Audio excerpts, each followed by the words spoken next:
Hello, welcome to my channel. My name is Ivy Brown K. If this is the first time of seeing me, you're very welcome. And if you're one of my subscribers, thank you so much for coming back to the channel. Okay, so today I'm going to be dealing with the CV, all about the UK CV. This video is much anticipated and it might get a little bit long because I have a huge notes here and I've taken my time to do some research. I've taken my time to find things out, just so that this video is going to be like all you need to create a CV. All right, so this video is going to be talking about a CV for healthcare assistants or senior carers, but no matter what kind of job you're looking for, it's basically the same thing. Okay, so the only difference would be your experiences and things like that. All right, so just in case you've been wondering how to create your UK CV, this is the video you've been waiting for. All right, so let's get into it.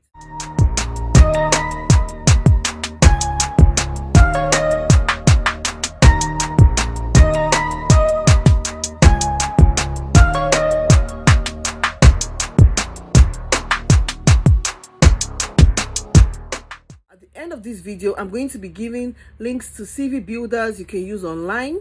Okay, and then at the end of this video, I'm also going to give the step-by-step of how to create a CV. So I'm going to run you down the points one after another of how to create and order your CV. Okay, so if you see me looking down here, just know that I am referring to my notes, just so I give you guys the right information and so I don't miss any important point out. You know that the CV can make or break your job applications, so we don't want to make any mistakes here. Okay, so first off, I'm going to be talking about things you should not add to your CV. I see this a lot, especially in my Nigerian brothers and sisters, our CVs. I see a lot of these. These are things you should not add in your CV. First off is a picture. Except you're going for a modeling career, your picture is not necessary.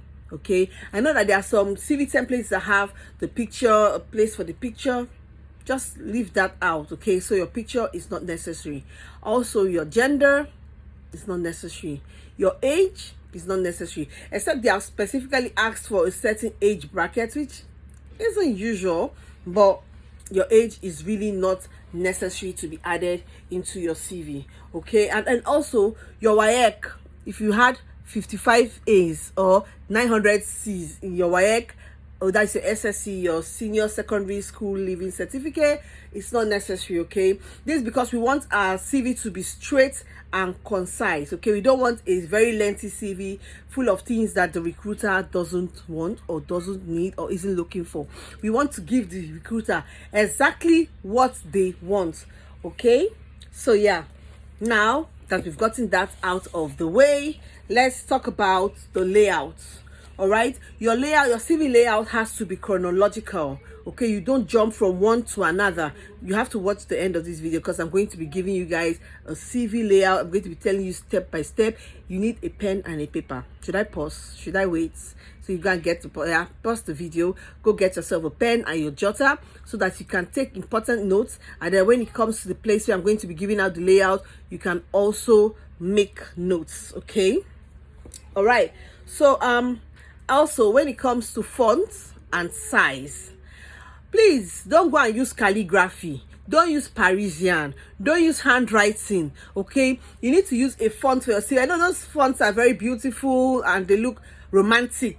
Your CV is supposed to be professional, so you should be thinking of New Times Roman. You should be thinking of Arial. You should be thinking of Calibri, things like that. Okay, those are the ones that, those are kinds of let me see, did I forget anyone? Yeah, Arial, Calibri, New Times Roman. Those are the type of fonts that look easy to read, so that if your recruiter now has eye problem, they will say, I thought this was this. You need them to see everything. Okay, and then also you should use large legible font. Don't use too large. 10, 11, 12 is okay. Me, I like 11 and 12 because they just need to be visible. Okay, and then obviously for the headings or things like that, you need to make those ones bold or underline them. Those ones to be higher font. Okay, your CV has to be pleasing to the eye. It has to be pleasing. When I just look at it, it shouldn't look drab and boring. You have to add some personality, but don't go and do roses and flowers, except you're looking for a job as a balloon popper or balloon magician or something like that. Okay, it has to be professional. So use black or maybe blue, dark blue, something that looks professional. Okay, that is very, very important. And then also, you need to know that as much as possible, when you're going, I know most of us are looking for, should I say not us, you, because I'm not, but most of you are looking for jobs for healthcare assistants and senior carers. You need to have different CVs, because different CVs for the healthcare assistant, different CVs for senior carer, because it may not be easy to keep changing the CV, because although it's online, you could do that, but you need to just have different so that they can fit the role. When you see something that's really, really good, just tailor your CV to fit the role that you are applying for. Okay, so it's not going to be a one shoe fits all the girls. Okay, so yeah. Okay, so another thing is that when it comes, some people are always asking, when it comes to your professional summary, it's a paragraph or two. That paragraph is the paragraph where you're going to be telling them who you are. Concise. All right, you need to catch their attention. So that paragraph, you have to be telling them, oh, you're a senior carer that's worked for how many years, this is the kind of experience you have, you're motivated, you're a team leader, you're a good team player. Things like that should be in the first paragraph. That's called the professional summary. You need to put that heading highlighted, so bold it, okay, and then professional summary, and then you write things that will capture them. Okay, so some people make their CVs, and then the education comes before the job experience. Now it depends. If you're going for a role like the healthcare assistant and then you're a nurse, it's fine, you can put your education before your job experience. But if you know you're a teacher and you're going for healthcare assistant, it will be better for you to put the job experience, where you can put in the voluntary work you're doing, or where you're getting in some hours as a healthcare assistant. Okay, so it depends on what you're doing. If maybe you're a nurse and then you're going for a nursing, yeah, you can put your education background first. Okay, so it depends on what you're doing. If you're maybe an IT specialist, and then for some reason you've been a healthcare assistant all this while, and then now you're going for a job in the IT or tech world, then put your educational background first, because then you can see that, okay, yeah, you got the degree in that field already. Okay, so that would also depend. So I know most people that are looking for healthcare assistant jobs right now, they didn't study nursing or things like that. So yeah, you should put your professional experience first, because you need to catch the eye of the recruiter. Okay, all right. So yeah, another thing is that it has to be chronological. What does this mean? It means it has to be easy to read. You can't jump from here to here to here to here. You have to organize your CV. That's why you have to watch to the end, because I'm going to give you guys a process. Okay, so it has to be chronological. If you put in your professional summary, and then you put in your job experiences, then you can put in your skills, the skills you've gained from those experiences. Okay, and then when you put your job experiences, start from the today's own.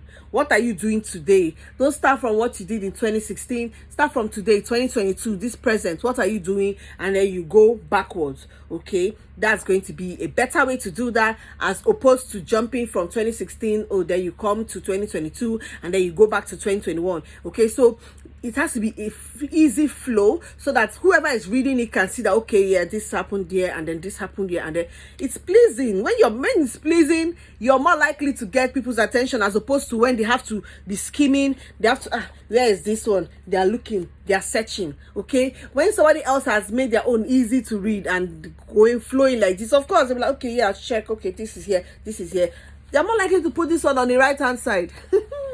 All right. So another thing is, you have to explain gaps in your CV. Okay, if you had a period where you didn't work because maybe you got pregnant and you had a baby, you need to explain it. Okay, you need to explain that, okay, some so time to so time you were, due to whatever reason. Just give a short paragraph, something like that. All right. And then also, now we know that there are certain things that you need to get this particular job. They write it in person description and things like that. Now if you have those, they have to come also in your CV. Like, you know that most healthcare assistant roles are asking for drivers. If you have a driver's license, put it there, let them see it, so that they know that, oh, this person has a driver's license. If you know you've been vaccinated against COVID, write it there, oh, double dose of vaccination received, just so that all their questions are answered. Okay, they don't have to now start sending you, oh, send me your IELTS, oh, do you have IELTS, oh, do you have this, because that's just time wasting. Okay, so if you know you have the IELTS, you can put that under additional information. You can put your IELTS, you can put that you have a driver's license, you can put that you're ready to work towards your MVQs, you can put that you have the COVID-19 vaccination under additional information. But just in case your CV now is like bigger than 2 pages, you have to cut it short. Cut it short. Okay, so something else. Again, I see a lot of people putting references in their CVs. I think it will be better for you not to, because the UK is very big on data protection. Yeah, they're very big on data protection. So you don't just put someone's address and email or whatever contact details on your own CV. Okay, it will be better for you to just tell them that references are available upon receipt of an offer or upon request, something like that. Okay, yeah, that. Okay, so another thing is your contacts. Okay, when you're including your contact, you need to put your phone number, you need to put your email, you need to put your house address. Okay, I know that, yeah, they may not be sent, but your house address is important, just because when you get a job and then you eventually get when you get a job and then you eventually get correspondence, like things for your visa and all that, they already know your house address. Okay, so you can include your house address. Please, if you know that your email is something like sexybabylush@tk.co.uk, don't use that email. If you know that your email is bad girl for you forever 2022, don't use that email. You need to use a professional email. Okay, when I mean professional, I mean a professional email. So it has to be maybe your name and surname at gmail.com. If you don't have that, maybe some people that their names, a lot of people have those names, you just have to tweak it, let it be a professional email. Oh, and then, yeah, one other thing, whenever you're submitting CVs or some of your documents to recruiters or employers, please try to rename your documents. Okay, if you know, like me, Ivy, now if I'm sending my CV, my CV will be called ivcv.pdf, okay, or ivkcv.pdf, just so they don't mix it up. When anybody looks at it, okay, this one is for this candidate, that's just a tidbit.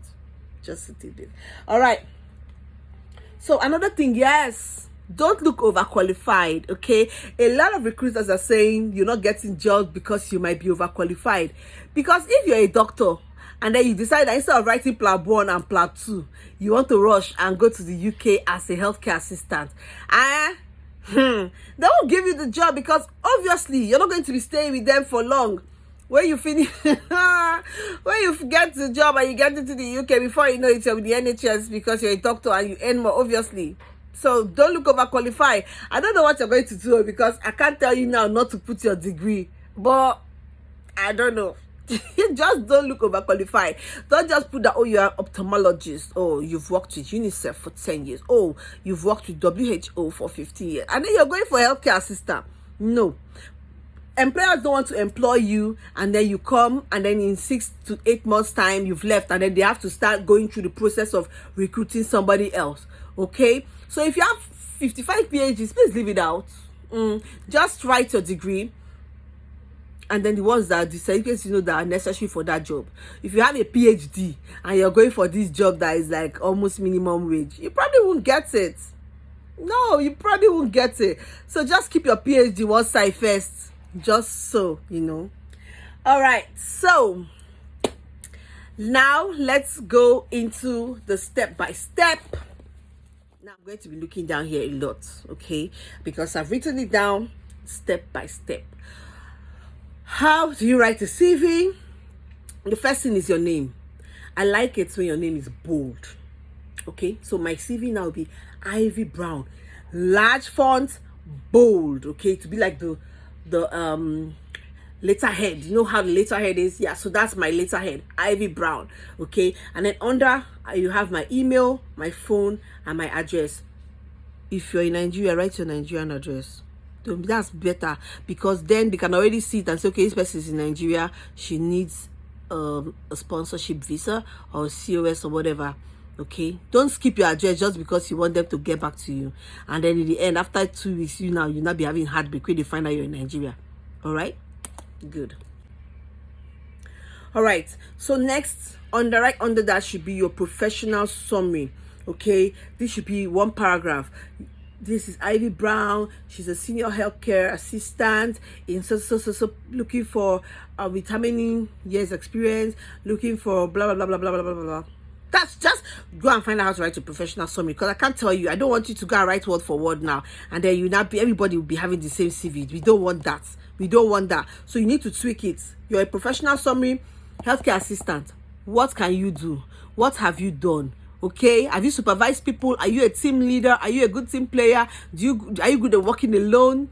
That's where to put it, but it has to be just one paragraph, very concise. And then also under, you can now say you're looking for a visa sponsorship role, or you're looking for a job in visa sponsorship as a healthcare assistant or as a senior healthcare assistant in the UK to grow your career. Something sweet like that. It has to make it sweet. All right.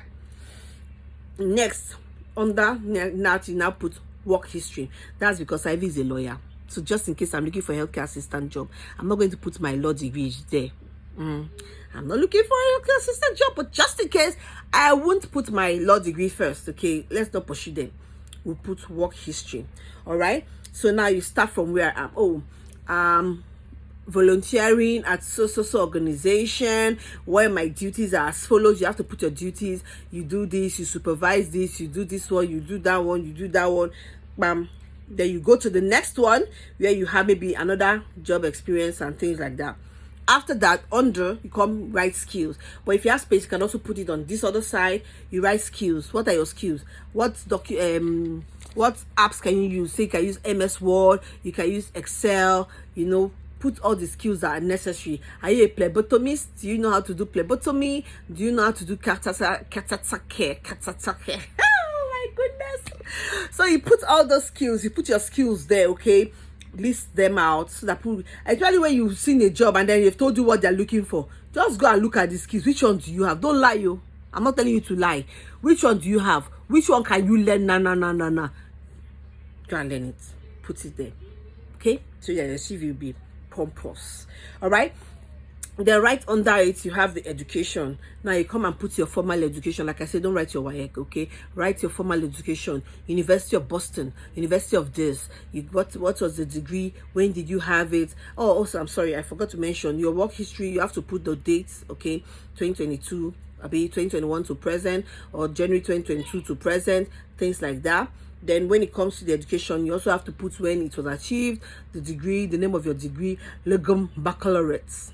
Put it, okay? And then under that, you now come and write certifications, okay? Because we are doing things oddly. They want them to know that we are orderly people, okay? So you come under and put your certifications now. 15 standard care, diploma in this and that, diploma in that, all those courses you've been racking your head doing. Put it, okay? Then you put the dates. Then the ones that you're still studying for, you can still put it and put what in view, in brackets, so that they know that you're still studying towards that, okay? And then after that, you then come on and write additional information, list out the IELTS result. Now, if you have IELTS of 5.0, it's okay, it's allowed. Just leave it there. But if you have an IELTS that's like very good bragging rights, like 7, 7.5, 7.8.5, list it. Writing. This one, what is listening, writing, speaking, there are 4 of them, Abby. List it so that that they know that this person is her IELTS, I'm just saying. All right. Then after that, you come and then you write, oh, you have your COVID vaccination, you have your tuberculosis vaccination, you have your police clearance, and then you have your driver's license, and then you also write, right? There's one CV I made for somebody. I wrote all documents necessary for a health and care visa is available. Let them know that you have it. Okay, nothing is stopping you. So you put that down, and then at the end you can write, come down and then write references available upon receipt of a job offer, or you can write references available upon request. Okay, Shekina, the CV is done. Okay, the UK CV is concise, it's straight to the point. They just want to see the things that they are looking for, and then they have it. When you have a very good CV, you get a good job. Okay,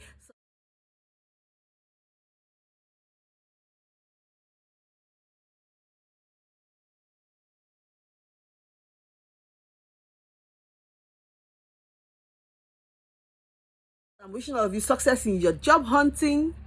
God bless you. I pray you get your job so you move to the UK as soon as possible. I hope you've enjoyed this video. If you've not subscribed to my channel, why now? It's free. Oh, subscription on YouTube is very free. Just subscribe to my channel there. Subscribe down there. Click on the notification bell so that when I post my next video, you get it. I'm here to give you guys quality content. All right? Ciao.